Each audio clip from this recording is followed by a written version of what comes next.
morning to you all. Good morning to you all.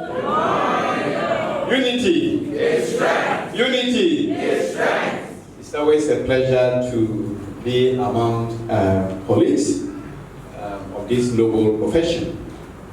And there is no way I will turn down any requests from the association, because this is my roots. And it's always a pleasure and a privilege to be part of this fraternity. Madam Chair, the special guest of honor, the chairperson of the Volta Regional Chapter of the GRMA, invited guests, all other dignitaries here present, colleagues of this noble profession, the media here present, ladies and gentlemen. It's a pleasure to be called upon to share some thought-provoking message with you on this great day of the GRMA Week celebration. There couldn't have been a better time than this, and the team chosen couldn't have been better, given the experiences that the world has gone through with COVID. Why do I say that? The team says nurses and midwives, voice to lead, investing in nursing, and respect nurses' rights to global health. Apparently, this is the international team chosen by the ICN, and all other countries are supposed to plug in and drum that message home.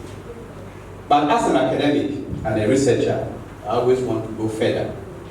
I have asked myself, is nursing and midwifery profession a sleeping giant? Beyond this thing, is the nursing and midwifery profession a sleeping giant? As I go on, we may be able to answer this. I want to start with a quote by Dr. Pamela Cipriani, that's the president of the International Council of Nurses. And she made this profound statement this year. This is what she says. Nurses, and by implication midwives, are catalysts for positive transformation to repel the forces that threaten global health and to build strong healthcare systems. We have seen the evidence and understand the need for investment and protection. Now is the time for action.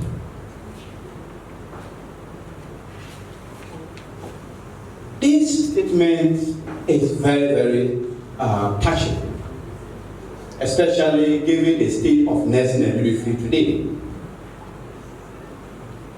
Why do I say that? Nursing and midwifery profession is, and by now we should all know, is the largest occupational group in the health sector throughout the world. In other words, when you take all the health professions, nurses and midwives dominate by number. And this is not just at the international level, even here in Ghana. So, if nurses and midwives are dominating by all respects, and also the evidence suggests that 59% of all health professions are within the nursing and midwifery profession. And even more touching is the fact that the global nursing workforce, as we speak today, is nearly 28 million. And out of that, about 69% of them are professionals. The remaining 31 are auxiliaries. And that also points to something very critical. And the density of nurses today in Ghana, and already the chairperson had alluded to it, is nothing to write home about. And ladies and gentlemen, it's getting worse. As we speak today, we have a record of between 40 to 49 per 10,000 population. In other words, you have at most 50 nurses being responsible for over 10,000 people. That tells you the load. And over 80% of the world's nurses are ironically found in the developed countries, which control less than 50% of the global population. That points to the fact that nursing is critical. And I have summarized all these statistics to the key message that attainment of the Sustainable Development Goals and the rhetoric of achieving universal health coverage will remain a mirage if there is no deliberate investment in nursing and midwifery. Put in other words, no nurses and midwives, no health system anywhere in this globe. Simplicity. Without nurses and midwives, there is no healthcare system anywhere you go. And if you want to check this, just go to my hometown, my village, and see how many medical doctors are there. There are some of the districts, there is no medical doctor. But healthcare delivery is going on. That is not to say medical doctors are not important, but even much more important are nurses and midwives. You see, and that really consolidates the point that we need to begin to, and in the words of the chairperson, take this much further and not just be happy with the status quo. So which are the critical areas where we need to do investment in for the nursing and midwifery profession? Education, leadership, the service delivery value chain, and then the work environment. And the least said about the work environment, the better. You all know it better than I do. At least I have been out of the clinical setting for some time, and you, most of us here, are still in it. And we know what is going on. So, with investment, particularly in nursing and midwifery education, what are we saying? COVID has come to highlight the complex nature of the nurses and midwives. And the fact that without nurses and midwives, perhaps we would have been wiped off the surface of this earth. We all saw the pictures, we saw the videos, to the extent that most of our colleagues even died at the battlefront. What it means is that it is supposed to bring us hope to understand that nurses and midwives are the backbone of the healthcare system. So what then are we supposed to be doing as a country? There's a need for more innovative interventions, particularly in the area of pre-service training. And I would say, let's concentrate on quality over quantity. And if our colleagues from the health training institutions are here, this is to you. Let's concentrate on quality over quantity. We need the numbers, but we even need the quality more. It is no more news to go to a typical nursing training school. You enter the classroom, you have a class of over 300 students. It's time for clinical attachments. Even the walls are unable to accommodate them. The quality of the teaching is compromised. The tutors are unable to do the needful. Not because they don't want to do it. The numbers are just overwhelming.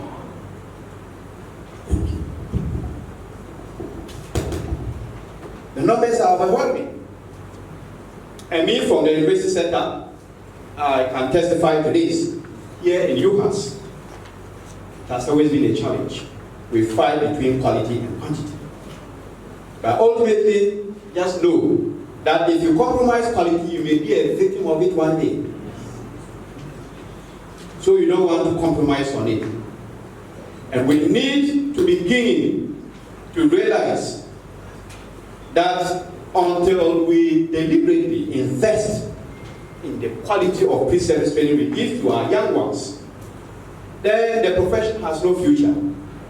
Because there are those who are supposed to come and take over one day. And it is heartwarming to see our senior colleagues here And they will tell you, perhaps, that during their time, the situation was not like this. The dynamics have changed. But let quality lead. That is what I have to say.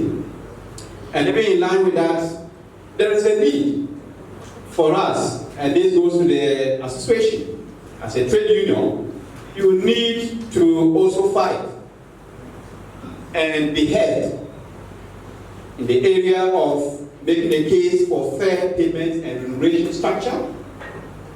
And the chairperson for the regional chapter already alluded to this. You are doing more and paying less, being paid less, under very harsh working conditions. And that has resulted in a very unfortunate trend that we are beginning to observe in recent times. Have you noticed that a lot of nurses are leaving in recent times? There is still no scientific evidence, but it is happening. It's happening. As a researcher, I don't want to work with anecdotal information. I would only say that it is happening, but I don't have the figures. Ladies and gentlemen, Madam Chair, if we are not careful, we may just be rewind back in time to the early 90s when we saw exodus of qualified, experienced nurses, and that's the painful part of it. In health policy, it doesn't make sense for you to put in so much money in the form of investing in the training of your professionals, just for them to get qualified, get experience, and then the next moment they are leaving.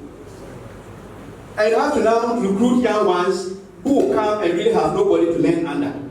They'll have to kill a couple of clients in the process, just to learn. And I am not sure this is the way to go. The exodus of necessary midwives is beginning to happen. And I'm saying, if there are political and policy makers here, please, you need to take this message seriously. For now, you may not see it as a health system because it takes time. You might think everything is fine. You might think, oh, we have a lot of nurses, we don't need them. But it's just a matter of time and you begin to see the effect. Let's be mindful. And let's see what we can do to motivate, retain, and get these people in the system to move us. Under nursing and midwifery leadership, what do we need to do in the form of investment? I've always said, now more than ever, we need nurses and midwives to lead in a couple of very critical areas. We need nurses and midwives to lead in the development and implementation of individual care plans.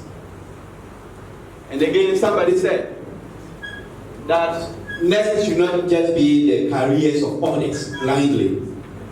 Because in the nurses pledge, it says what? It should be done with conscience. You don't just take orders blindly. And how do you do that if you don't have the information? You need to be loaded with knowledge so that you can decipher. We need nurses and midwives in this generation who will lead in innovative models of care that is based on evidence. You don't just keep doing wound dressing because you have come to see it the way they do it. You keep dressing the wound with normal saline. But what is the logic behind that? Have we ever done research? Somebody says, put pawpaw on the wound, the gangrenous wound, the slurs will go off. What is the science behind it? As a midwife, have you ever asked yourself a couple of questions in the course of labor? Prolonged labor and all other complications.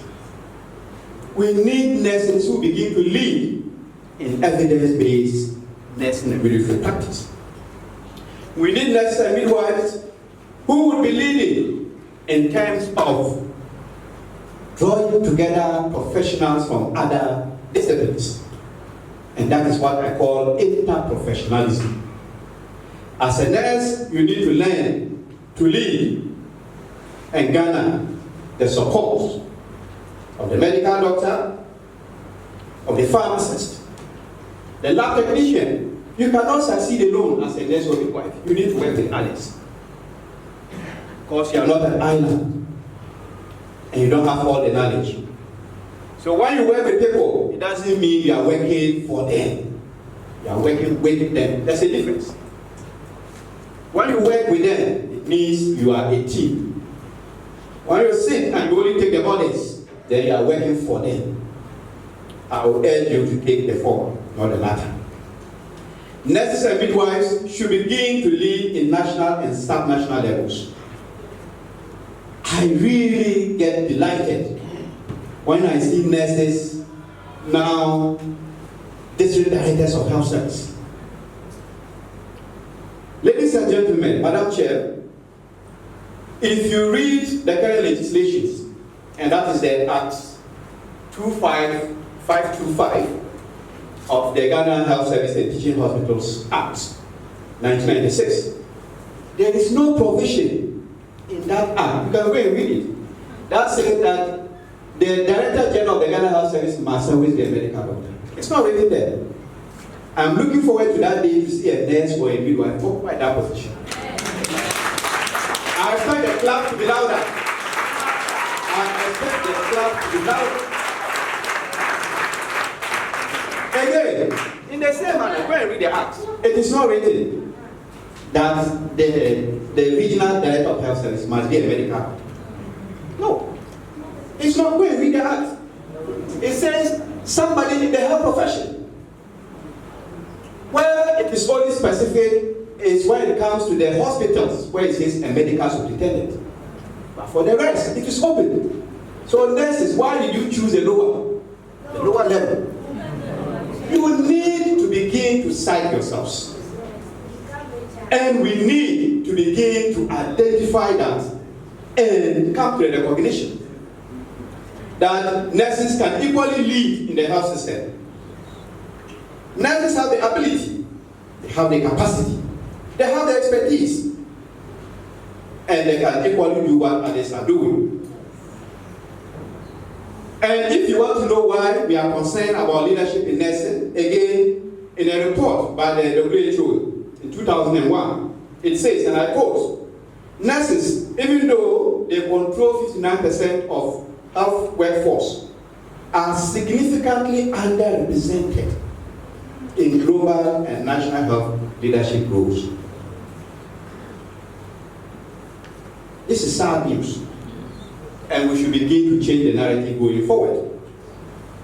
My key message here is that the new generation of nurses and midwives must be active players in health policy and decision making without restrictions, because nobody is restricting us. How do we invest in nurses when it comes to service delivery? There's a need for us to work on retention and reorientation of the workforce by making use of the existing skills and capabilities of those who are experienced in the system. We need to make good use of our living legends. And the GRMA, when was the last time you contacted our senior citizens for ideas? When was the last time we called senior citizens to seek advice because they have seen it all? What it means is that we should not throw away mentorship in this profession. We have to leverage on the experience of the people around us, both at the clinical side, research, and even in the academic institutions. And what it means is that we should, even as leaders in these institutions, not also bully the young ones. Let's not lead by dictatorship, by intimidation. Because the people we see as subordinates today may well be our leaders tomorrow. Amen. And we need to work together. We need to work together, and we need to mentor. If you notice, those of us who have the experience to study outside, Mentorship is a requirement for you yourself to be promoted. It's a requirement. So as a professor, who wants to become a professor emeritus? One of the requirements is that how many people have you been able to mentor to get their PhDs or to even become professors? Because you don't fit to become a full professor if there is nobody to take over from you one day. So we don't need a selfish system as a profession. We need to work together. We need to invest in the young ones, and the young ones should be willing to learn from the experienced ones. In that way, as a profession, we will make progress. Even as I conclude, I want to touch on this other key area where we need significant investment, and that is the area of health and safety. While health workers represent less than 3% of the global population, the records show that when COVID actually came to us, the number of COVID cases, 14% of them were recorded among health workers. It means that on the average, many more health workers, and most of them nurses and midwives, were much more affected than the general population, or were more likely to get affected. And this is a high report, 2001. Nurses and midwives' physical and psychological well-being has always been under attack, and it's now even been worsened with the impact of COVID. And the sad part of it is that most of the time there is limited or no support for our nurses and midwives who have suffered one form of hazard because of the job. And let me use the opportunity to commend the association for the interventions they have put in place. Sometimes in the media, you see, let's say, midwives association have donated this amount of money to somebody who has been hospitalized, and all of that. We need more of this.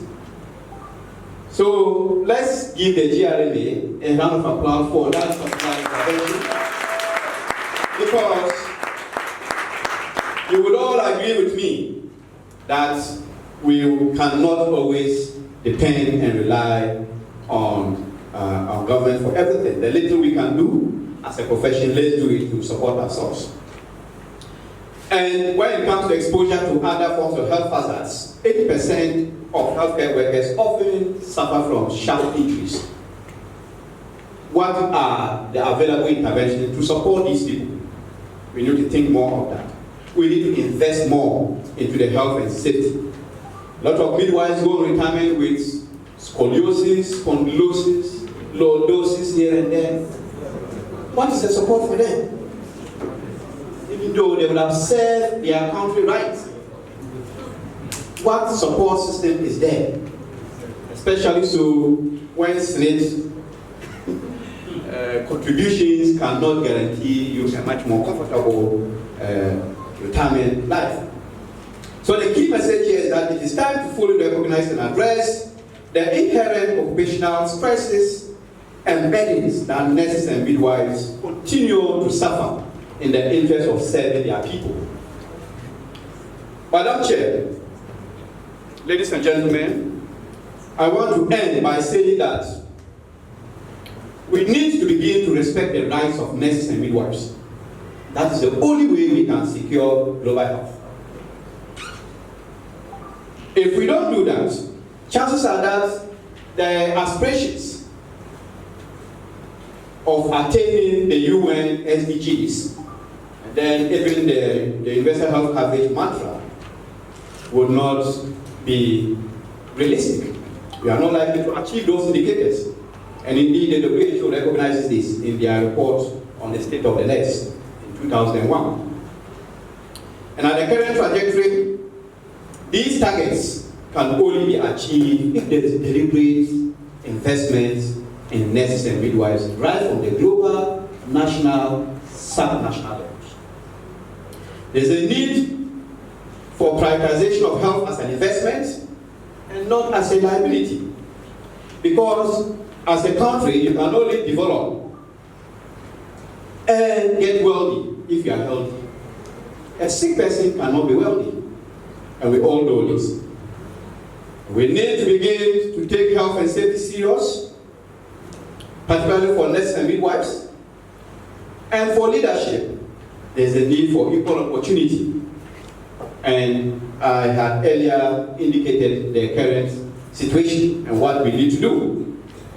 So in conclusion, the role of GRMA in all of this, I would say the association should continue with the good job that they are doing, but they should also pay critical attention to evidence-based nursing and midwifery practice, standard practice of course, and begin to work with the clinical, the academic institutions, and the research institutions.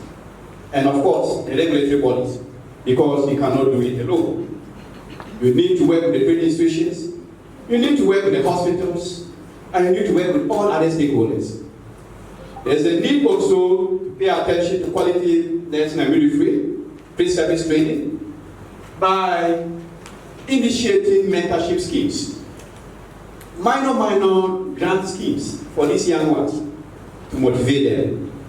Much more important is to also pay attention to research and innovation agenda by working with all those that matter, particularly universities, which are supposed to promote research and development and then innovation. Continuous professional development is key, so that you don't continue to rely on what you know, because the times have always been changing. The safety and well-being of nurses, I've already alluded to that. And then the need to prioritize interprofessionalism. Let's not antagonize our colleagues who are not nurses and midwives. They are not enemies. They are stakeholders in the business. And when we are fighting at the workplace, it is the client that suffers. And we need to realize that and begin to prioritize the client. And finally, active participation in national policy dialogue is key. If you are a nurse or a midwife and you think you can represent your constituency in parliament, please do it. If you think you can become a minister of health, please do it. Because the idea is, and here I'm not talking about partisan politics, I'm looking at politics that promotes the national interest. Because if you are in a cabinet meeting and you are a nurse or a midwife, and an agenda issue comes regarding nurses and midwives, would you champion it? Yes. So that's the point I'm making. Because nobody will go and fight on your behalf, like you will do it yourself. So don't run away from opportunities when they come your way, especially opportunities to sit at the policy table. You are the only person who can identify your problems and even prefer workable solutions. So please work at that, and then realize that in all of this, you are doing it in the best interest of nursing and midwifery.